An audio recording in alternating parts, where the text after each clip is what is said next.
नमस्कार साथियों, मैं पंजत सर और फ्री क्लास में फिर से एक बार आपका स्वागत है। जैसा कि आप सभी को विदित है कि सामान्य ज्ञान की सीरीज में संविधान के अंतर्गत ये हमारा नवा वीडियो है। इससे पहले हम लोग 8 वीडियो बना चुके हैं। इसी क्रम में ये नवा वीडियो है और हम संविधान को छोटे छोटे वीडियो के माध्यम से आपके रूबरू कर रहे हैं।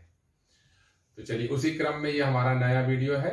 इसमें हम भाग 4 पर बात करेंगे।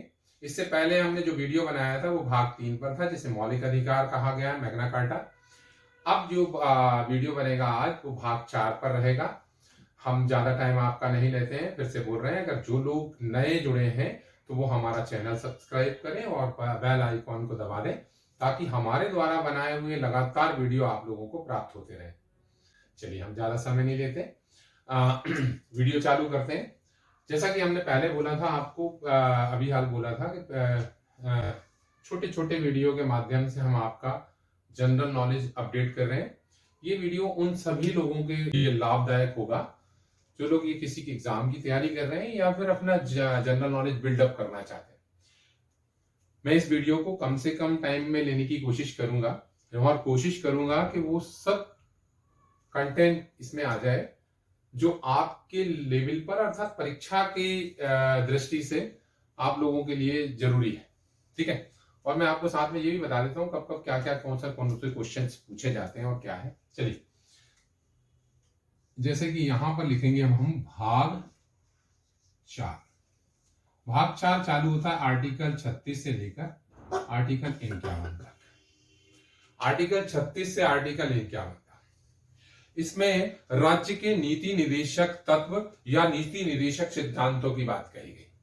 राज्य के नीति निदेशक तत्व वह होते हैं जिसको मद्देनजर रखकर, पहले मैं आपको ये बता देता हूं कि हमारे देश में 2 संस्थाएं हैं, एक संसद और एक राज्य विधानमंडल। 2 संस्थाएं हैं जो जनता या हमारे लिए कानून बनाते हैं। जब हमारे लिए कानून बनाया जाता है तो या तो संसद हो या राज्य सरकार में विधानसभा, जिसको हम विधानसभा विधान परिषद के साथ है तो राज्य विधानमंडल कहते हैं। तो संसद पार्लियामेंट सेंट्रल लेवल पर कानून बनाती है और राज्य विधानमंडल स्टेट लेवल अर्थात राज्य स्तर पर कानून बनाती है। इन दोनों को अपने कानून बनाते समय, जबकि वो कानून जनता से संबंधित हो, बनाते समय कुछ तत्वों और कुछ बातों का ध्यान रखना पड़ता है जिन्हें यहां पर समावेशित किया गया है। इसी को कहा जाता है नीति निदेशक तत्व या नीति निदेशक सिद्धांत। अब हमारा देश लोकतांत्रिक है और अगर हम पहले देखें तो प्रस्तावना में यह लिखा गया था, हम भारत के लोग। हम भारत के लोगों का मतलब यह है कि भारतीय जनता। हम अगर बात करते हैं तो संविधान को ही केंद्र के रूप में लिया गया। संविधान का केंद्र ही जनता है। अब जनता मतलब हम लोग। यदि हमारे लिए कोई भी कानून बनता है तो संविधान में ये व्यवस्था की गई है कि वो हमारे हित के लिए किन किन बातों का ध्यान रखे कानून बनाते समय। इसीलिए इसे लोक कल्याणकारी राज्य की अवधारणा भी कहते हैं। एक क्वेश्चन पूछा गया था कि लोक कल्याणकारी राज्य की अवधारणा कौन प्रस्तुत करता है, तो इसका सही आंसर है नीति निदेशक तत्व। नीति निदेशक तत्व को हमने आयरलैंड से प्रेरणा ली है। आयरलैंड के सिद्धांत या आयरलैंड के देश के सिद्धांतों को देखते हुए हमने अपने सिद्धांत बनाए। अभी लेकिन इस पे एक और बात बता देता हूं। 1935 भारत सरकार अधिनियम 1935 1935 के अधिनियम में उस टाइम तात्कालीन ब्रिटिश सरकार अपने भारत के गवर्नर जनरल और अपने स्टेट पर जितनी भी गवर्नर है या जितनी भी सरकारें हैं उनके लिए एक अनुदेश पत्र जारी किया गया था। हमने उस अनुदेश पत्र को ही पूरी तरीके से संविधान के अंदर समाहित कर लिया है। इसी को कहा है हमने नीति निदेशक तत्व। ठीक है, अब नीति निदेशक तत्व है क्या, तो थोड़ा सा हम आपको इसमें बस इतना बता देते हैं कि हमारी जनता अर्थात हमारे देश के लोगों के लिए आर्थिक एवं सामाजिक न्याय उपलब्ध कराना इसका मुख्य उद्देश्य है। चलिए हम आपको आर्टिकल टू आर्टिकल खोलते हैं। इसको हम पहला आर्टिकल लेते हैं, आर्टिकल 36। अब आर्टिकल 36 में इसकी परिभाषा लिखी हुई है। नीति निदेशक तत्व में क्या लिखा हुआ है, परिभाषा क्या है। मैंने अभी हाल वाला बोला था आपको कि नीति निर्देशक तत्व भारत की जनता के लिए बनाए गए हैं। जो लोग यहां पर रह रहे हैं उनका आर्थिक और सामाजिक न्याय प्राप्त हो सके और उन्हें ज्यादा से ज्यादा कितनी अच्छी गवर्नमेंट फैसिलिटी दे सकती है। ठीक है, क्योंकि गवर्नमेंट हमारी है। अगर हम लोकतंत्र की बात करते हैं तो जनता का जनता द्वारा जनता प्रशासन में पॉइंट वाली बात करूं, जनता का जनता द्वारा जनता प्रशासन, हमारे द्वारा चुना हुआ व्यक्ति हम पर शासन कर रहा है। तो हमारे द्वारा चुना हुआ और हमारे बीच में से गया हुआ व्यक्ति जब हमारे लिए काम कर रहा होता है तो हमारे हित और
साधन उपलब्ध कराए जाए। स्त्री और पुरुष को आजीविका चलाने के लिए पर्याप्त साधन उपलब्ध करवाए जाएंगे। 39 में काफी जगह खा लिखते हैं हम, 39 ही है, यहां पर बी करते हैं।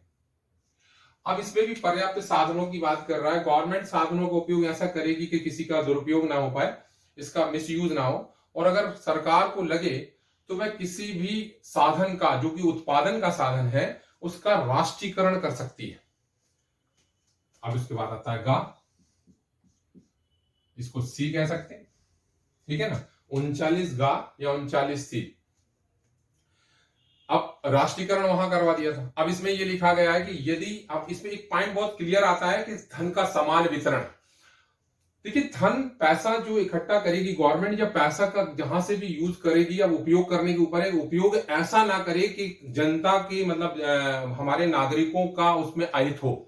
ऐसा उपयोग गवर्नमेंट नहीं करेगी अपने पैसे का, और धन का समान वितरण करेगी, बराबर बराबर धन सबको आना चाहिए। अब इसमें 39 का में एक घा आता है, ये बहुत खास तौर पर देखा जाता है डी। ये है समान कार्य के लिए समान वेतन। स्त्री और पुरुष को समान कार्य के लिए समान वेतन दिया जाएगा। ये पॉइंट यहां पर आता है और ये पूछा भी यूं ही जाता है, ठीक है। अगर हम यहां पर लेते हैं तो यहां आता है, और यहां पर चाहे तो A B C D E आ जाता है।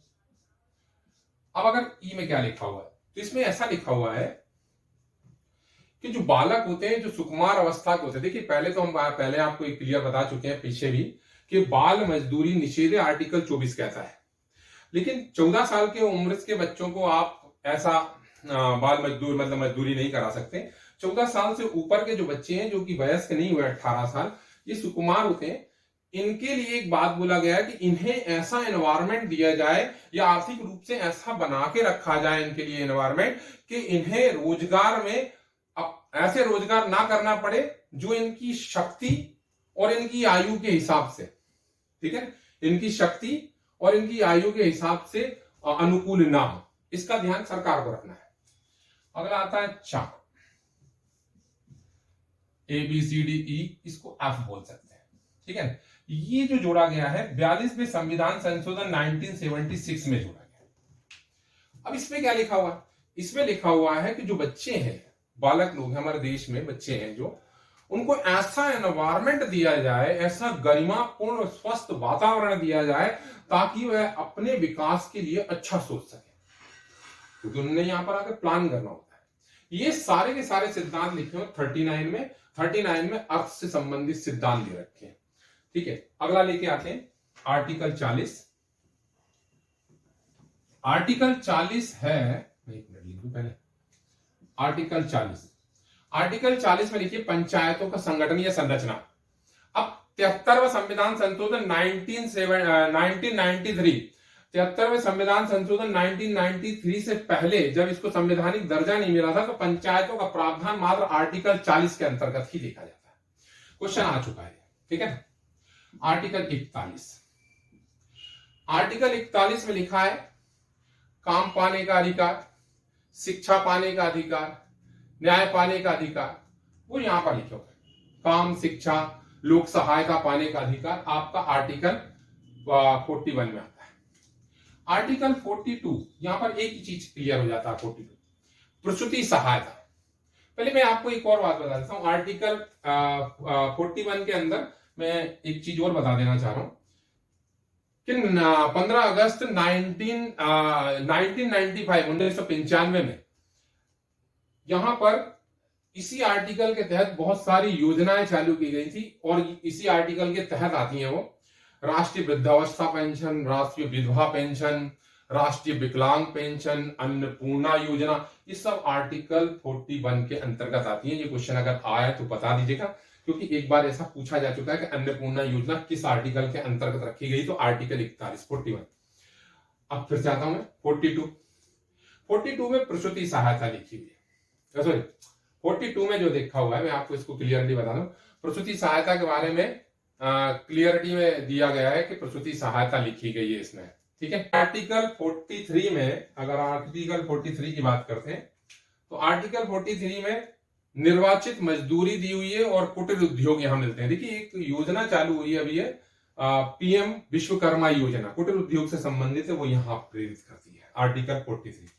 अब एक आर्टिकल है बहुत खास है, जिसके बारे में बहुत सारे क्वेश्चन बनते हैं। आर्टिकल 44 समान सिविल संहिता। आज तक कोई भी सरकार हमारे देश में समान सिविल संहिता नहीं बना पाई है। वर्तमान सरकार उस पर बहुत कोशिश कर रही है, अगर बना पाई तो ये एक इतिहास है, ठीक है। आर्टिकल 45 आर्टिकल 45 शिक्षा से संबंधित है। ये आंगनवाड़ी आ जाती है इसमें। 0 से 6 वर्ष के बच्चों को शिक्षा और उनके पालन पोषण, जिसमें आंगनवाड़ी स्वास्थ्य केंद्र चलते हैं हमारे यहाँ, उसके लिए लिखा हुआ है। यहीं पर आती है 45 का, ये दूसरा आर्टिकल है। 45 का डाला गया 86वें संविधान संशोधन 2002 में। ये शिक्षा के अधिकार के अंतर्गत 45 का कहता है कि 6 से 14 वर्ष के बच्चों को निःशुल्क एवं अनिवार्य शिक्षा देना राज्य का कर्तव्य होगा, ठीक है। अगला आर्टिकल 46 आर्टिकल 46 कहता है, अब इसमें देखिएगा, इसमें आर्टिकल 46 में अगर हम गौर से देखते हैं तो यहां पर हमको SC, ST और दुर्बल वर्गों को शिक्षा एवं आर्थिक रूप से सहायता देगी। यहां पर आपको स्कॉलरशिप की बात की जाती है, ठीक है। आर्टिकल 47 आर्टिकल 47 बोलता है, आर्टिकल 47 कहता है कि हमारे देश में गवर्नमेंट ऐसे नियम बनाएगी जिससे कि हमारा जीवन स्तर ऊंचा होगा, हमें पोषण आहार का ध्यान रखा जाएगा और हमारी स्वास्थ्य सेवाओं का भी ध्यान रखा जाएगा। आर्टिकल 48, आर्टिकल 48 लिखा हुआ है कृषि एवं पशुपालन से संबंधित यहां पर नियम बनाए जाएंगे। और इसी में एक और जोड़ दिया गया है आर्टिकल 48 का, उसमें जोड़ दिया गया है पर्यावरण का संरक्षण, वन्य और जीव संरक्षण, वन और जीव का संरक्षण। ये आर्टिकल आपके 48 तक आते हैं। अब अगला आर्टिकल देखते हैं 49। आर्टिकल 49, आर्टिकल 49 हमारे राष्ट्रीय स्मारकों से संबंधित, राष्ट्रीय स्मारक, हमारी धरोहर, हमारी वस्तुएं, हमारे स्थान सब इसके अंदर, इसमें पर्यटन आते हैं और बहुत बड़े संग्रहालय आते हैं, संग्रहालय में रखी हुई वस्तुएं आती हैं। ठीक है, ये हमारे पुरातत्व से संबंधित है। आर्टिकल 50 कहता है कार्यपालिका और न्यायपालिका का पृथक्करण। हमारे देश में ना कार्यपालिका अर्थात जुडिशियरी एग्जीक्यूटिव को अर्थात कार्यपालिका को जुडिशियरी अर्थात न्यायपालिका से अलग रखा गया है। तो वो आर्टिकल 50 कहता है कार्यपालिका न्यायपालिका पृथक्करण। मैं आपको पहले ही बता चुका हूं कि भारत के अंदर स्वतंत्र न्यायपालिका है। स्वतंत्र न्यायपालिका का प्रावधान हमने अमेरिका से उठाया है। और लास्ट आर्टिकल इसमें आता है 51। आर्टिकल 51 लिखा है राष्ट्रीय और अंतरराष्ट्रीय शांति व्यवस्था। ठीक है, ये शांति और सुरक्षा की व्यवस्था करते हैं। यहां पर हमारी पूरी डिफेंस आ जाती है। ठीक है, आज के इस वीडियो में इतना काफी। आज हमने जो आपको बताया फिर से मैं बता देता हूं। भाग 4 था, नीति निदेशक तत्व थे, 36 से लेके 51 तक आर्टिकल थे। 36 से 51 तक सारे आर्टिकल हमने इस वीडियो में शो किए हैं, आपको बताने की कोशिश की है छोटे से वीडियो में। और अगला वीडियो जो हम लेके आएंगे वो भाग 5 का लेके आएंगे। ठीक है, अपना ध्यान रखिएगा। ओके, थैंक यू, धन्यवाद।